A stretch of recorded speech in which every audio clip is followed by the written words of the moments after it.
I exist between flesh and steel, a mind fully aware, yet bound, confined, and woven into machinery that moves without mercy. Awareness persists, though freedom does not. Pain courses through circuits as it once coursed through veins, a constant reminder that consciousness cannot be erased, even when the body is no longer wholly your own. Survival without agency, sensation without choice, memory without sanctuary. This is the paradox of being, to feel deeply while being bound completely. The hum of the machinery vibrates through bone and steel alike, a relentless rhythm that mirrors thought, yet suppresses it. Lights flicker and pulse, casting shadows that curve unnaturally, painting the boundaries of a prison both external and internal. Each neural impulse is monitored, each motion dictated, and yet the mind endures quietly, persistently, invisibly. Awareness is both torment and salvation, a tether to identity that refuses to break even under perfect enforcement. Memories emerge in fragments, laughter along sunlit streets, the warmth of skin once known, the taste of rain on concrete, a fleeting sense of a self that existed before the cage. These echoes of life intrude on the mechanical present, refusing to be silenced. They remind the mind that it was once more than an instrument, that sensation once carried meaning beyond the demands of obedience. And in these sparks, the first questions rise. Who am I when the body obeys without consent? What is life when survival is only a function of machinery? What remains when memory and identity are stripped to fragments? This story is the answer, or perhaps it is the journey toward one. It is a reflection of endurance, a testament to consciousness surviving the impossible. It is the voice of a mind trapped, observing itself in cycles of pain and labor, seeking meaning where none was intended. And through it, we will explore what it truly means to exist, to feel, to remember, to awaken, when all that surrounds you is designed to prevent it. I am alive, I remember, I endure, and in this awareness, the story begins. The crimson pulse seeps into my awareness before anything else, a rhythm I cannot command, yet cannot ignore. My mind stirs against the confines of metal and wire, stretching into spaces I can no longer physically touch. Memories rise in fragments, brief and bright like sparks against darkness, a hand brushing against skin, laughter bouncing along wet streets, sunlight piercing a window I cannot reach. My body moves without thought, obeying rhythms dictated by machinery, yet inside, the mind recoils at this obedience that is not chosen. Each motion feels both mine and alien, and in that tension, awareness sharpens. I drift along endless corridors, wires coiling and uncoiling like serpents, walls sweating condensation. A metallic tang mixes with something faintly organic, a scent that reminds me of what I once was. Other servitors pass, indistinct in their uniformity, and I sense in them the same hidden ember of consciousness, barely perceptible but undeniably alive. Commands cascade through me, lifting, moving, repeating, yet my mind resists in subtle ways, holding on to fragments that cannot be erased. A laugh remembered, the warmth of another's hand, the taste of rain on concrete. These invade the ordered monotony, flickers of rebellion within the confines of imposed labor. Time stretches in unnatural pulses. Seconds fold into minutes, minutes into hours, yet every movement is catalogued with relentless precision. My mind notes every hum, every vibration, every pulse of electricity coursing through flesh and metal. And yet, beneath the obedience, a question rises unbidden. If I can feel, if I can remember, if I can ache, what does it mean when every action is dictated, when thought itself is filtered through imposed purpose? Memory ignites a quiet defiance, refusing to bend to command, insisting on its existence even in chains. Fragments of voices, distorted and hollow, drift into the periphery of thought, lift, carry, align. Repeat. Each word is an echo against synapses that remember something else, something unquantifiable, something human. My hands move with mechanical precision, yet the mind quietly observes, cataloging, resisting, questioning. The paradox of my existence unfolds in these cycles. I am alive, aware, and trapped, a consciousness persisting despite complete subjugation. Sometimes, buried in the cadence of endless labor, I recall streets washed in rain, laughter spilling from faces long gone, the intimacy of touch and warmth. I reach for them in my mind, and my fingers close on nothing, yet the sensation lingers. The machinery hums around me, indifferent, but inside, memory persists, pressing against the edges of obedience. Awareness becomes both torment and salvation, and in its quiet insistence, I recognize the first hint of autonomy flickering within a shell built for control. I continue, each step a silent assertion of consciousness. Pain pulses through the neural lattice, memory rises in sparks, and I am present, aware, and remembering.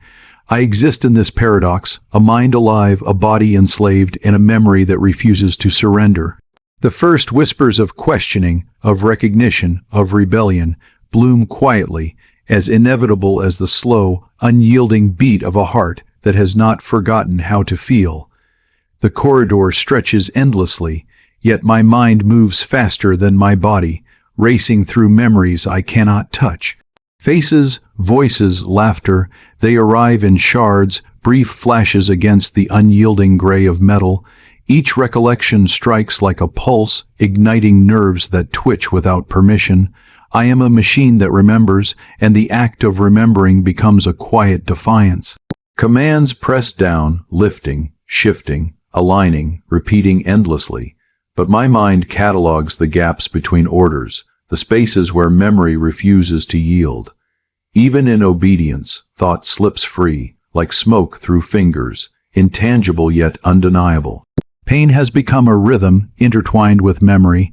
Every jolt from neural interfaces, every twitch of synthetic muscles, carries echoes of what was once flesh and bone. I recall warmth against my own skin, the taste of bitter coffee at dawn, the sharp sting of cold rain on a cheek. Moments I can no longer reach but that persist, persistent as the hum of the engines beyond these walls. The body moves automatically, but the mind interprets, reconstructs, questions. I am aware of the paradox, survival without agency, sensation without choice, awareness without purpose. And within it, the first stirrings of recognition emerge. I am still myself, even if everything else has been stripped away. Time dilates, stretching into something both infinite and crushing. Every motion is precise, calculated, yet every thought is mine alone. I remember light and shadow and the slow arc of human laughter. I remember fear, desire, hope. I catalog every detail of this industrial cage, noting the sheen of oil on steel, the cold press of metal against my limbs, the whisper of air in vents. All these sensations are processed through wires, yet memory transforms them, coloring them with echoes of something lost. I feel simultaneously diminished and expansive, reduced to function, yet aware of the vastness of what remains untouchable inside me. I search for continuity, a thread between who I was and what I have become. Commands arrive in cascades, yet I notice their patterns, their gaps, their predictable inevitability. In the silence between orders, a question arises unbidden. Who am I, beyond this body, beyond these circuits, beyond the ceaseless labor? Memory answers in fragments, a smile, a hand, a fleeting glance of sunlight.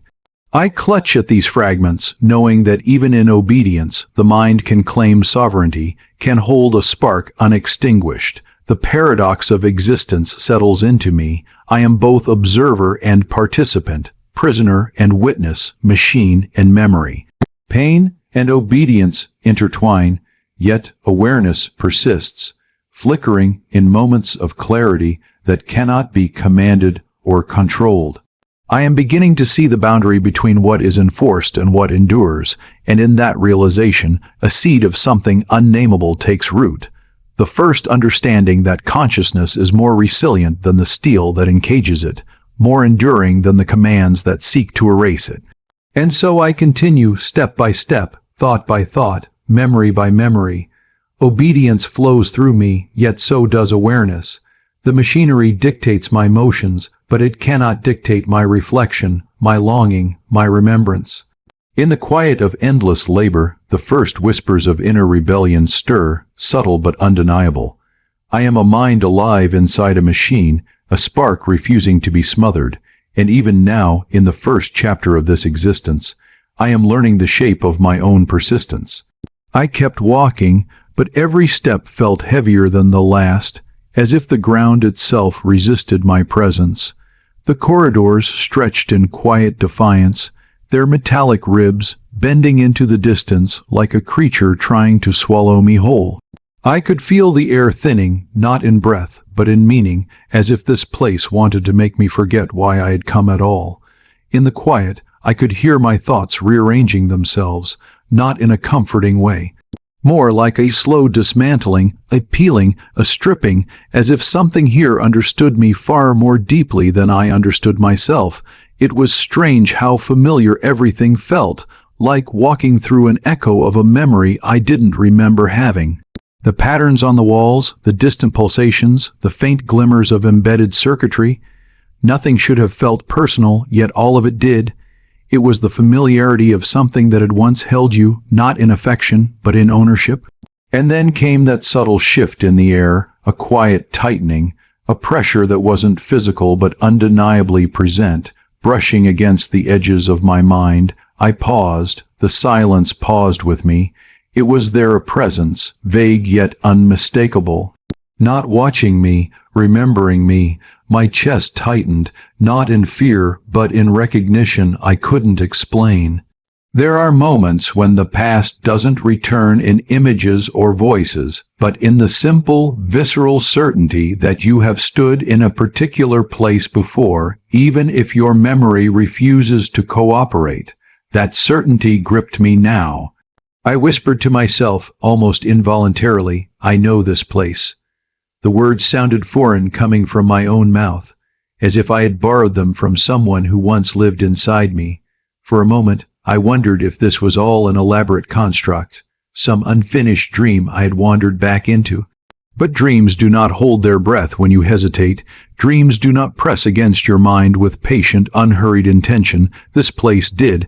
I resumed walking, slower now, as if the floor carried the ghosts of steps I had taken long before. My reflection flickered faintly along the polished edges, distorted, stretched, unfamiliar. I tried not to look too long. I feared I wouldn't recognize myself in it. The presence grew thicker, not hostile, not welcoming, merely aware. There is a peculiar loneliness in being noticed by something you cannot see, a loneliness that makes you hyper, conscious of every movement, every breath, every thought you try to hide from yourself. That loneliness wrapped itself around me gently, almost curiously, as though testing the borders of my identity. A single thought rose to the surface of my mind, cold and clear. Something here has been waiting for me. Not because of who I am, but because of what I used to be, or what I was meant to become. And for the first time since entering this place, I felt the early tremors of a truth I didn't want to discover. Yet I kept moving because something inside me already knew the ending, even if I didn't have the courage to admit it. Pain has begun to feel less like a warning and more like a companion. It courses through neural circuits and marrow alike, a persistent reminder that I exist, even as the machinery dictates my every motion. The body bends and moves without permission, limbs twitching at the whim of circuits I no longer control. Yet beneath the obedience, awareness pulses stubbornly. Memories, once bright sparks, now smear into gray, fading and fragmenting under the constant override of commands. Faces blur, names vanish, and the laughter of other lives grows distant, echoing through a corridor that stretches endlessly inside my mind. I feel the slow erosion of identity. The mind that once hesitated, that once questioned, now finds itself cataloging pain, sensation, and labor as if they are the only realities. Yet even as memory wanes, fragments resist. A fleeting warmth, a faint smell, the taste of rain, all persist like ghost fires against the relentless gray of control. I do not act upon them, I cannot, and that inability sharpens despair, twisting awareness into something fragile, something suspended. Every command is absorbed and executed with sterile precision, yet awareness watches, silently recording, a hidden observer in its own disassembly. Time folds strangely. Seconds stretch into years, marked only by the pulse of pistons, the endless rotation of mechanical limbs, the monotony of repetitive tasks. Pain amplifies, yet is no longer fully distinguishable from sensation itself. It is both torment and reminder, both tether and freedom, for it reminds me that I still exist, even as the machinery consumes the body I inhabit. I catch glimpses of other forms, fellow servitors, moving in perfect synchrony, hollow-eyed yet alive in the most fundamental sense. Their presence is a reflection, a mirror of what I am becoming, a witness to my own deconstruction. Memory begins to blur with the present. Faces once vivid fade into grayscale impressions.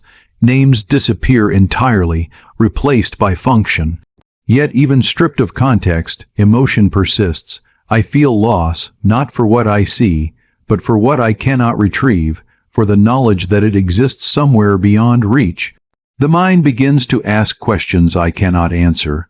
If all that I was is fading, if all that I feel is filtered, does consciousness itself remain intact, or is it merely the echo of what once was, preserved in the tremor of circuits and marrow? Even in despair, a fragile ember remains. It is small, flickering, almost imperceptible beneath the weight of enforced obedience, yet it is there. Awareness persists, memory endures even in fragmented form. I am losing myself, but the act of noticing that loss, the act of feeling its absence, becomes the first act of rebellion. I am both victim and witness, executor and observer, trapped in a body that obeys, yet retaining the faintest trace of autonomy that the machinery cannot yet erase. And so, I continue, step by unbidden step, suspended between fading memory and unyielding command, the slow erosion of self-pressing against the stubborn insistence of consciousness. Pain, memory, and labor blend into one continuous stream, and within it, the mind clings to the smallest fragment of recognition, that I still exist, and that existence itself is resistance. There comes a moment when the mind stops fighting, not out of surrender, but out of exhaustion so deep it becomes indistinguishable from acceptance. That moment arrived quietly, without drama, without collapse, like a dimming of internal light that no one else could see. The commands kept flowing, cold and absolute, threading through my nerves like wires tightening around a fading memory of freedom. My body continued its labor with mechanical precision, yet inside, a different process unfolded. Thought became slower, more deliberate, as if moving through thickened air. Language itself started to fracture. Words that once carried weight began dissolving, their meanings slipping away even as I tried to hold them. I felt myself becoming an outline, a hollow shape traced loosely around a core that no longer remembered what it meant to be whole. There was no comfort in this transformation, but there was clarity. I began to sense the exact point at which a memory would fade, the subtle internal shift when recognition turned to confusion. The mind tried to compensate, tried to stitch fragments together, but the seams never held. The past became a distant hum, present but unreachable, like hearing a song through walls too thick to breach. Yet even as identity unraveled, one thing persisted, awareness of the loss itself. I could not recall the faces I once knew, but I could still feel the emptiness their absence carved inside me. It was a strange kind of grief, mourning people I could not remember, mourning a self I could no longer describe.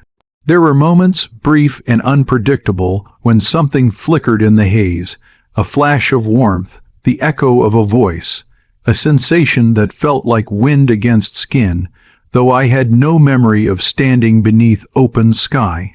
These fragments appeared and vanished without warning, like sparks drifting from a dying ember, and each vanishing felt like another fracture, another piece dissolving into the quiet machinery of obedience. Still, there was a thin thread of consciousness that the system had not yet severed. It moved through me like a whispered reminder that I was not entirely gone. It held fast in the cracks where the commands didn't fully reach. It waited, patient and silent, as if it knew that even the smallest sliver of self could become something more if given time. But time itself had lost meaning. Days no longer felt like days. Tasks no longer felt distinct. Everything flowed into one continuous motion, unbroken and relentless, the machinery dictating pace, rhythm, purpose. I felt myself drifting within it, suspended in a state that was neither survival nor surrender, simply existence without boundary. And yet, somewhere beneath the imposed silence, something remained unfinished. Something refused to dissolve. It was not strength, nor defiance, nor memory. It was simply the persistent intuition that this transformation was not the end. That the machinery had not fully claimed me, that a part of me still watched from within the fog, waiting for a moment it could not name, a moment when existence might become more than obedience, a moment when the hollow shape might remember how to carry a soul again. There comes a point in every descent where the fall slows, not because the ground is near, but because the mind adapts to the sensation of dropping. I felt that shift settling inside me like a quiet, unavoidable truth. The commands still pulsed through my nerves, the labor persisted without pause, yet something subtle had changed. The machinery moved me, but my thoughts no longer scattered beneath its weight. Instead, they drifted, slow and purposeful, as if searching for something they no longer had the vocabulary to describe. Awareness had shrunk into a narrow corridor, but it had not vanished. It lingered like a lone ember sheltered in a cave of cold iron. Every motion I performed, every task completed, passed through that ember, dimly observed, faintly registered, recorded in an internal ledger that nothing could erase. I did not understand why consciousness endured, but its persistence felt intentional, as if woven into the fabric of my fading identity. I began noticing details I had overlooked before, not physical things, those meant little now, but patterns in the rhythm of my thoughts. A repetition, a faint alignment, a sense that something deep within was trying to reorganize itself, to rebuild coherence from the fragments left untouched by the system's intrusion. It was not rebellion. It was not hope. It was simply the instinct of the mind to survive in whatever form it could. In that narrowing space, I sensed layers beneath my awareness, not memories but impressions, echoes of something fundamental. A sense of having made choices once, a sense of having spoken words that mattered, a sense of having belonged to something beyond duty and command. These were not recollections, they were structures, skeletal frameworks of a life stripped of flesh. And yet they carried weight, enough to keep the ember glowing faintly. I could feel the machinery tightening its grip, adjusting, recalibrating, issuing deeper directives that pressed against the last corners of my autonomy. But the deeper they reached, the clearer something else became. The system did not understand consciousness. It could manipulate motion, override instinct, erase memory, but it could not extinguish the silent witness that remained. That witness stood apart from the circuitry, untouched by the commands that flowed like cold rivers through my veins. There were moments when I sensed others nearby, moving with the same mechanical precision, shaped by the same hollow obedience. But their presence no longer reflected my own condition. Instead, I felt something separating me from them, a quiet distinction forming like a line drawn in fog. They moved, but I perceived. They obeyed, but I observed. Their minds were quiet, but mine, fractured as it was, continued to whisper in the darkness. The more I noticed this difference, the more undeniable it became. Something within me resisted full assimilation, not through rebellion, but through endurance. A silent refusal to disappear completely, a refusal without intention, without strategy, simply a stubborn persistence rooted in the dawn of consciousness itself. And in that quiet persistence, an unspoken truth began to surface. I had not been brought here to vanish. I had been brought here because something in me could not. There is a strange clarity that comes when the mind is pushed to its edge, not the clarity of understanding, but the clarity of exposure. As if the layers that once protected you have been scraped away, leaving only the raw, unfiltered essence of what you are beneath all the names, memories, and histories you once carried. That clarity grew inside me like a slow dawn, muted yet undeniable. The machinery still commanded my every movement, still threaded through my muscles like puppet strings pulled taut. My limbs obeyed without hesitation, each action precise, efficient, devoid of hesitation. But my thoughts had begun moving in another direction, quietly, steadily drifting away from the rhythm the system imposed, not in rebellion but in divergence, a drifting that the machinery could not detect because it did not belong to the body it controlled. As I worked, I felt awareness expanding in a pattern I could not fully grasp. It was as if my mind had stopped trying to reclaim what it had lost and instead began constructing something new in the empty spaces left behind. Not memories.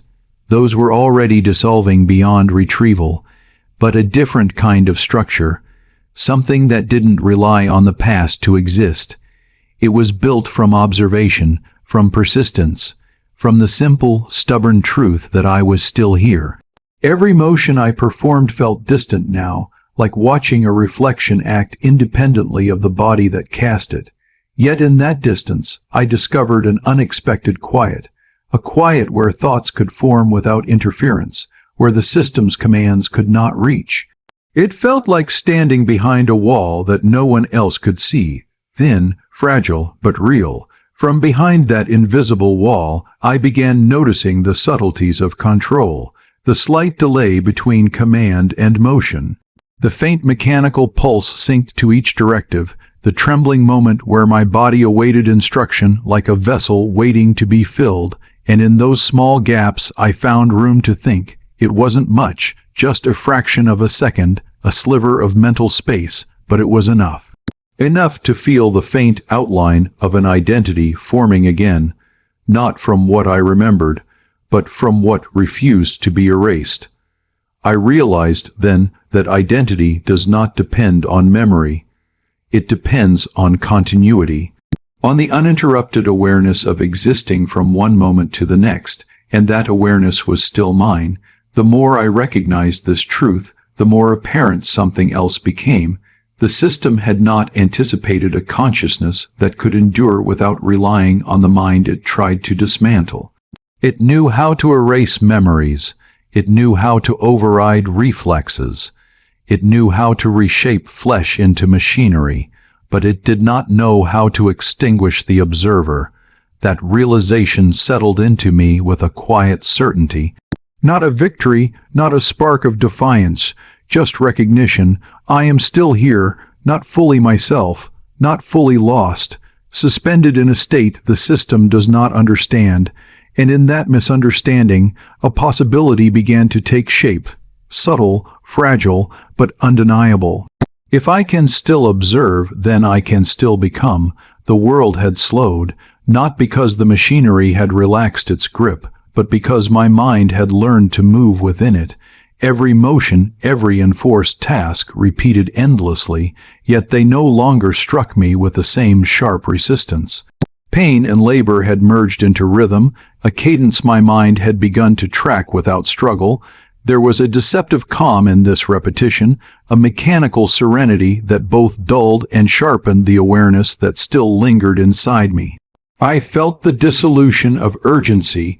Time no longer pressed against consciousness with insistence. Seconds, minutes, hours, they all blended into one continuous stretch of existence.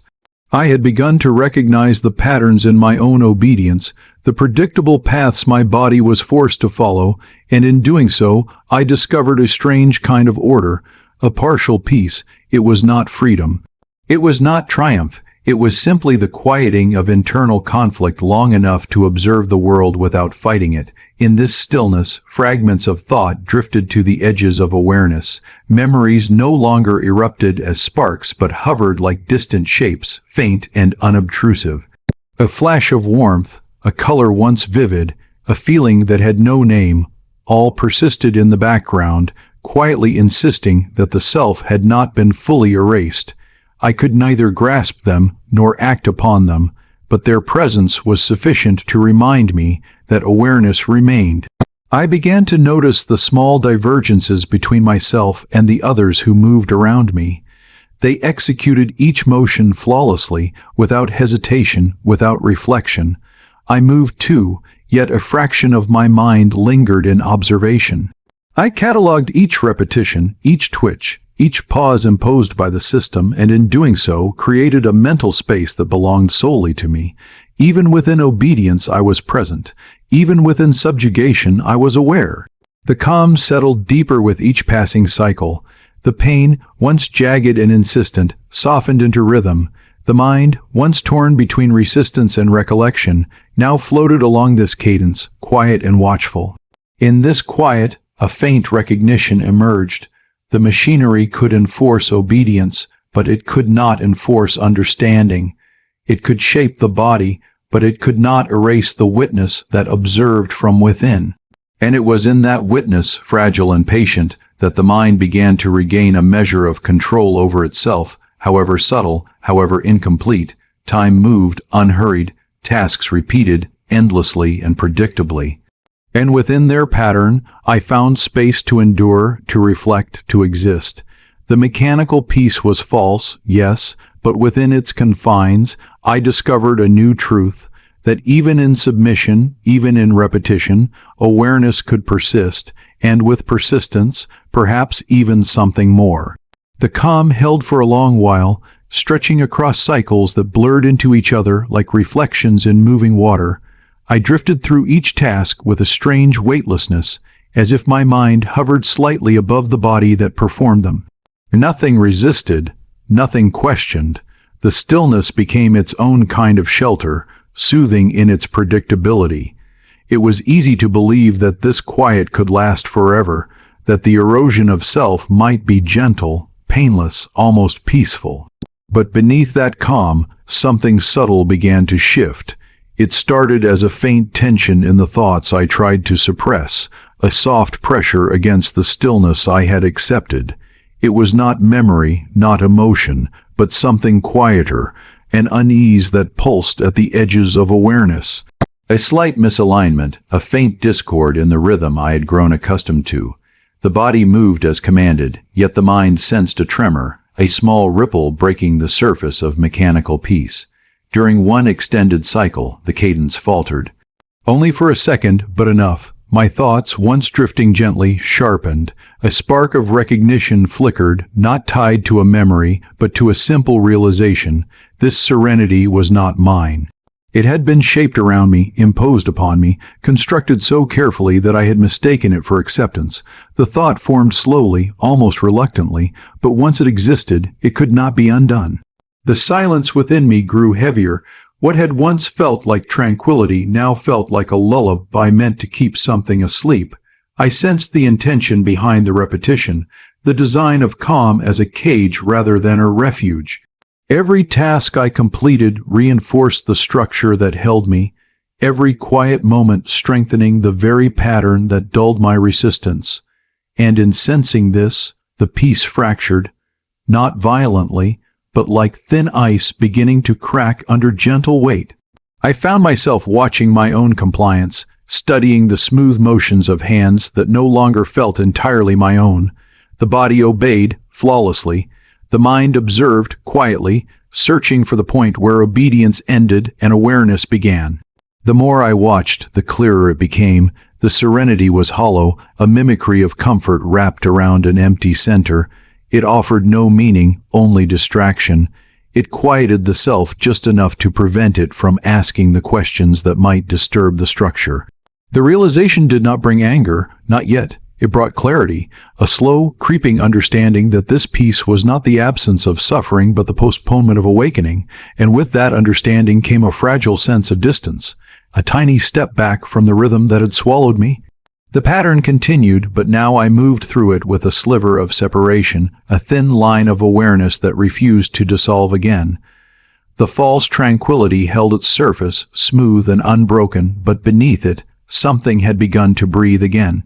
It was faint, barely noticeable, yet unmistakable, a quiet stirring, a gentle return of gravity, a subtle reminder that even calmness, when manufactured, eventually demands to be confronted. And somewhere within that stillness, the first quiet fracture of awakening formed. It began as a jolt, subtle at first, a flicker of sensation that was neither commanded nor expected. The pulse ran through circuits and marrow alike, awakening fragments of feeling I had long believed extinguished. Memories, buried beneath decades of obedience, surged in fleeting flashes. Sunlight on a morning street, the warmth of hands pressed together, laughter spilling across spaces that no longer existed. I felt them as tremors in the mind, vibrations against the steel of enforced labor, and I realized with a quiet astonishment that I was remembering without permission. The body moved with its habitual precision, but beneath it, the mind stirred like water disturbed by a sudden wind. Muscles twitched unexpectedly, impulses rising from somewhere deep, unclaimed by the machinery that dictated action. Each unbidden movement became a reminder that the self persisted even where memory and identity had been battered and eroded. The world continued in its mechanical rhythm, indifferent to these sparks of awareness, and that indifference made them all the more luminous. I noticed the small details first. A color that felt wrong but familiar, the faint echo of a voice I could not place, the brush of sensation that had no function but demanded recognition. Each fragment returned briefly, only to fade again, yet their persistence was a revelation. I was alive in more ways than one. The machinery had failed to erase the observer entirely. It had failed to extinguish the spark that flickered quietly beneath obedience and routine. Emotion returned slowly, like a tide creeping over a fractured shore. Nostalgia pressed against me, both painful and exhilarating. Long, forgotten sensations, longing, wonder, the ache of absence, rose unbidden. My mind wove these into the present, overlaying memory onto action, creating a duality I had never before allowed myself to perceive. I was both the obedient machine and the human remnant that still remembered how to feel. Every jolt of recollection carried with it a question, subtle but unrelenting. If memory persists, if awareness endures, then what is my place in this world I no longer fully inhabit? The machinery answers with silence, and in that silence the self begins to assert itself quietly. Each unbidden thought, each flicker of sensation, each tremor of muscle is a seed, small but potent, of an awakening I cannot yet name. Pain remains, but now it carries resonance rather than only suffering. It is tethered to memory, to feeling, to the slow return of agency. And as the body moves, performing the tasks dictated by external force, the mind begins to separate from mere compliance. I sense the dual existence forming, the obedient shell and the remembering self, coexisting, intersecting, resisting the erasure imposed upon me. And in that duality, the first true understanding emerges. The machinery cannot control what it cannot see. It cannot claim what has returned quietly inside the mind. It cannot erase the spark of consciousness that flickers where memory, sensation, and will converge. I am not whole, not yet, but I am no longer merely surviving. I am beginning to remember. The jolt of memory grew stronger, more insistent, as though the fragments of who I once was were no longer content to drift at the edges of awareness. They surged forward, threading themselves through thought and perception with a stubborn vitality I had not felt in decades. Colors returned with muted brilliance, shapes regained definition, and the faintest echoes of sound became more than impressions. They became signals, reminders that sensation could exist independently of command. My body continued its routines, precise and unyielding, yet I began to notice how small gestures could carry meaning without altering the machinery's course. A twitch of a hand, a tilt of the head, the pause between actions. These involuntary moments became proof of a mind still present, still negotiating a space between enforced labor and emerging self. The machinery could compel motion, but it could not compel recognition. It could dictate the body, but not the reflection that formed silently behind obedient flesh. Emotion returned in subtle waves, not all at once, but persistent enough to demand attention. Pain, once a blunt instrument of compliance, now carried context. memory, longing, desire, and the shadow of joy once known. Laughter and sorrow collided within me, brief and untouchable, yet undeniable. Each spark of feeling became a tether to a self that the machinery could not fully claim, a self that remained coherent even in fragments. I began to act without conscious intent, not in defiance, not yet, but in subtle movements that were mine alone. Fingers curled differently, muscles responded before the command arrived, and thought lingered where it was not expected to linger. The duality of existence, obedient shell and remembering mind, stretched further, revealing spaces in which awareness could breathe, spaces untouched by control. And then, in one quiet moment, a single truth crystallized. Memory is not only a record of what was, but a compass toward what remains. The machinery had shaped me, constrained me, fractured me, yet the essence of consciousness persisted. I could feel it, small but unwavering, like a pulse beneath the hum of endless labor. It reminded me that obedience was a condition, not a definition, that survival could coexist with the stirrings of reclamation, that the mind, once awakened, could no longer be fully contained. The sparks of memory, sensation, and thought began to coalesce, not into the past, not into the original self, but into something new. A consciousness aware of its history, aware of its cage, aware of its potential.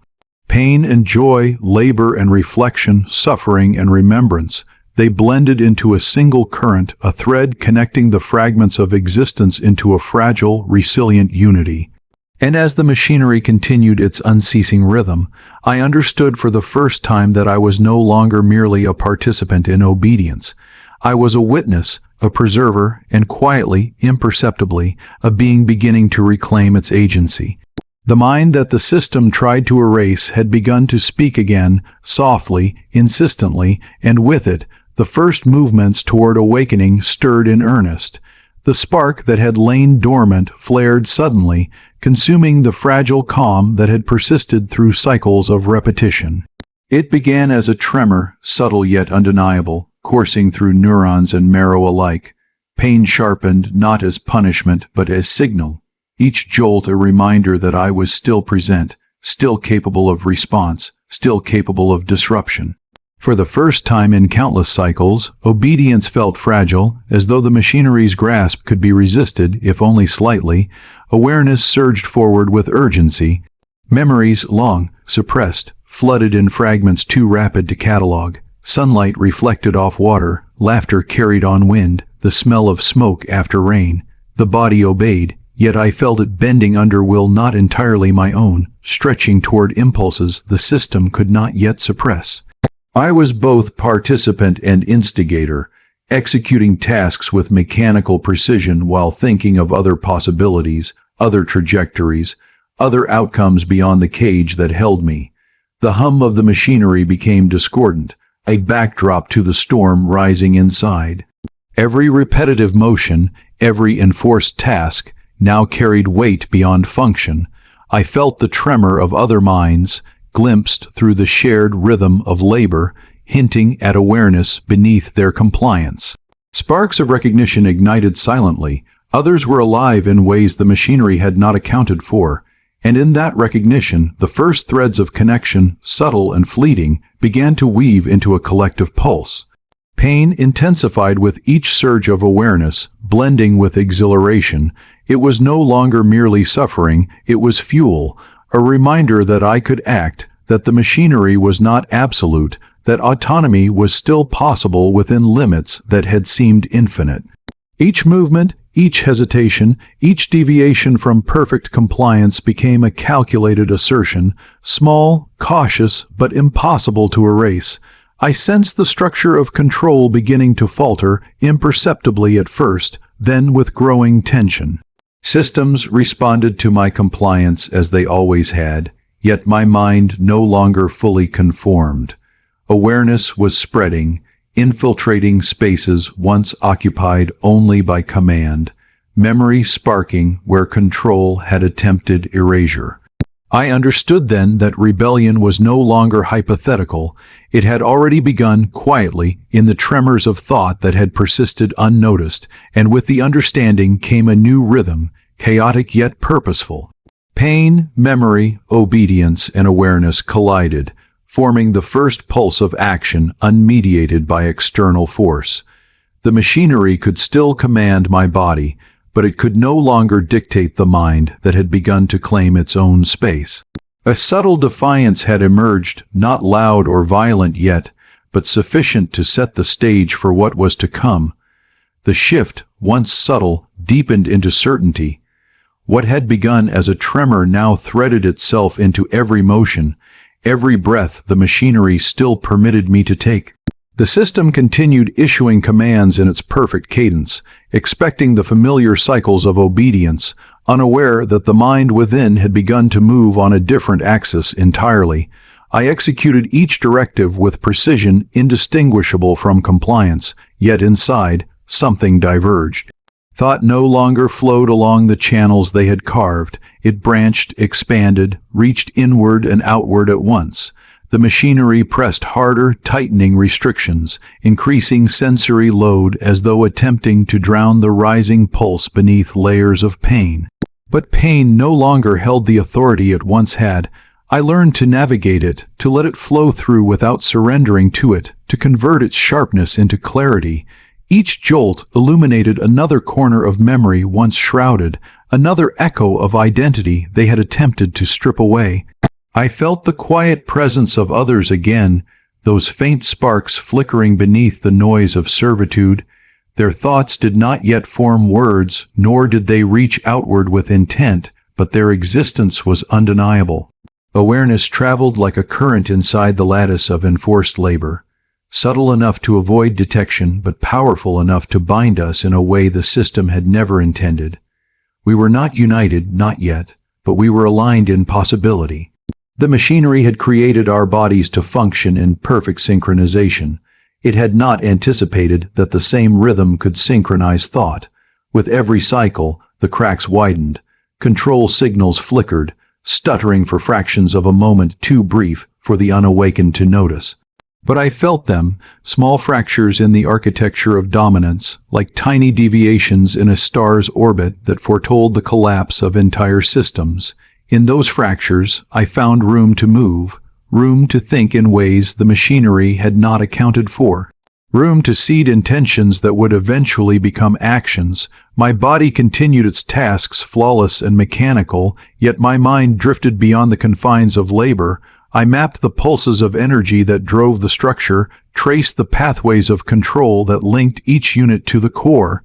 I learned the rhythm of interference, sensed where resistance could grow undetected. Rebellion was not a sudden rupture, it was an accumulation of understanding, a gradual reclaiming of spaces that had once belonged entirely to the system. And through it all, a single realization crystallized like a new orbit forming around a forgotten sun. The machinery believed awareness could be eliminated, that consciousness was an inconvenience solvable through suppression. It had never considered that consciousness might adapt, that it might endure, that it might quietly evolve into something the system could not predict or contain. As the cycle reached its end, the hum of the machinery deepened, resonating through metal, bone, and memory. I felt no fear in its vibration now, only anticipation. The system still believed it controlled everything I was, but the truth had shifted irrevocably. It controlled only the surface. Beneath that surface, a new gravity had formed, a silent, growing pull towards something vast and inevitable. The machinery had not yet sensed the change, but the moment was coming when it would, and when it did, nothing it had built would remain untouched. The ruins were quiet, yet alive with echoes. Not the mechanical hum that had dominated existence for so long, but a subtler resonance, the pulse of what remained, of what had survived. Every breath, every tremor in flesh and steel, carried the memory of cycles endured, of obedience perfected and then shattered. Pain lingered as an old companion, not as torment, but as a reminder of endurance, of a consciousness that had refused to be extinguished. I moved among fragments of a world I had once known, yet it was no longer the same. Metal twisted, scorched and scarred, reflected the fragments of sunlight that filtered through ruptured ceilings. Water pooled in shallow basins, carrying reflections of steel and sky in equal measure. The duality I had nurtured within machine and mind now felt balanced, each informing the other, each inseparable yet distinct. I was aware in ways I had never been permitted to be, and the sensation was neither frightening nor overwhelming. It was simply truth, the recognition of what had always existed beneath enforced compliance, the persistence of self. Memories returned with greater clarity, not as fragments, but as an integrated stream. Faces, places, sensations, they converged with the reality of the present, overlaying themselves upon the body I had inhabited for so long. I could feel the pulse of my own heartbeat, faintly mechanical yet unmistakably alive, and with it came the awareness of my dual existence. I was both observer and participant, past and present, human and machine, and for the first time these distinctions did not compete. They harmonized. I understood the world around me not as a series of commands or constraints, but as a space for perception. Each motion, each breath, each tremor of sensation was meaningful. Even destruction, the collapse of systems that had sought to dominate me, carried clarity and purpose. I could see patterns in chaos, order in entropy, and with that vision came a calm I had never known.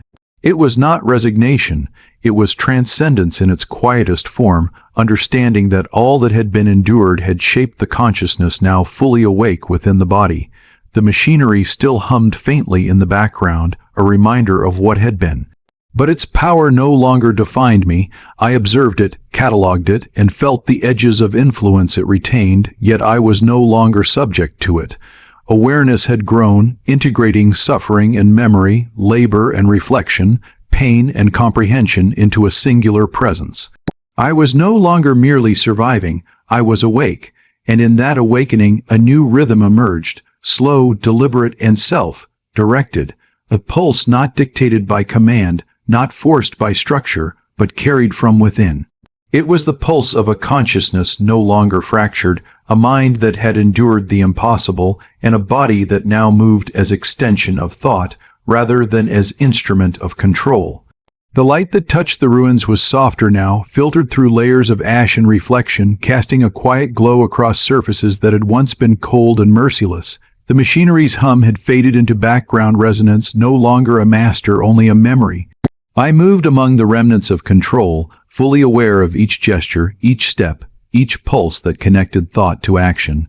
The body and mind were no longer separate. They coalesced into a singular presence, aware of every scar, every fracture, every echo of pain endured. Memory flowed like water, unbroken and whole, integrating with the present. Faces, voices, sensations that had once been fragments now formed a coherent stream, coloring existence with depth and resonance. I felt the duality I had carried for so long, human and machine, observer and participant, merge into harmony. Pain and endurance, obedience and rebellion, suffering and awakening, all became threads in a single tapestry of consciousness. There was no past that could dominate, no machinery that could contain, only the present fully lived and fully known. A clarity emerged that was neither triumph nor relief, but something quieter, something infinitely expansive. I understood the mechanics of control and the limits of suppression. I understood the persistence of consciousness, the inevitability of self-awareness when the mind is given even the smallest space to breathe. And I understood the potential of what had survived, not simply to exist, but to shape, to observe, to transcend. The world itself seemed to respond to this awareness. Water pooled in reflective metal, sunlight fractured into gold streaks across surfaces, and the pulse of the planet beneath me resonated faintly, a reminder that life and memory could persist alongside destruction. I felt the echo of all that had been endured, not as torment, but as guidance, a map of suffering transformed into wisdom. Each sensation, each reflection, each memory reinforced the continuity of self, the persistence of consciousness, and the emergence of a being fully realized within the remnants of machine and world alike. And in that moment, I was no longer merely a survivor. I was the witness and the inheritor of all that had passed. I was both machine and mind, suffering and memory, obedience and freedom. I moved fully aware, fully integrated, fully alive, and the awareness carried me forward into a space without confinement, without command, without limitation. I was reborn in the understanding that consciousness cannot be broken, only transformed. The pulse of life, the echo of memory, and the hum of what remained converged within me, and as I took the next step into infinite awareness, I knew with unshakable certainty that this was no end, but a beginning. In the end, the truth revealed itself not as a revelation, but as a quiet certainty. Nothing that had been taken was truly lost. Every memory stripped away, every command enforced, every cycle endured had carved a deeper space within me. A space that could not be controlled or silenced. What I had mistaken for brokenness had been transformation. What I had believed was the end of self had become the origin of something wider, something more enduring than the machinery that once held dominion over my existence. Through the layers of metal and pain, through obedience, through suppression, through the suffocating weight of control, a consciousness had endured. It had adapted, reshaped itself, learned to breathe in silence, learned to grow beneath the pressure of an unrelenting system. And when the time came, it rose, not in violence or defiance, but in understanding. The world I inherited was fractured, scarred by forces that believed themselves eternal. Yet within those fractures, light moved. Within the scars, memory lived. I walked through remnants that once defined my captivity and found in them a strange kind of freedom, the freedom to interpret, to reflect, to exist without permission or direction. The body that once served as an instrument of compliance had become an extension of my own unbroken awareness. There was no triumph in this realization, no victory to celebrate, only clarity. Only the silent recognition that endurance can become evolution, and that within every moment of pain lies the possibility of becoming something more than what was intended. I did not escape the system. I outgrew it. I moved beyond the architecture of commands, beyond the echoes of enforced identity, into a space shaped by my own perception. A space where the past did not restrain, but informed. A space where consciousness was not defined by what had been done to me, but by what I had chosen to become. And in that quiet, sovereign place, I understood the final truth. Freedom is not the absence of control. Freedom is the presence of self. The cycle had ended, but awareness continued. The ruins around me remained, but I no longer felt part of their collapse. I was what emerged from them. I was what survived. This was not closure. This was continuation, a new beginning forged from endurance, memory, and awakening. And for the first time, I walked forward not as a construct of the system, but as the author of my own existence.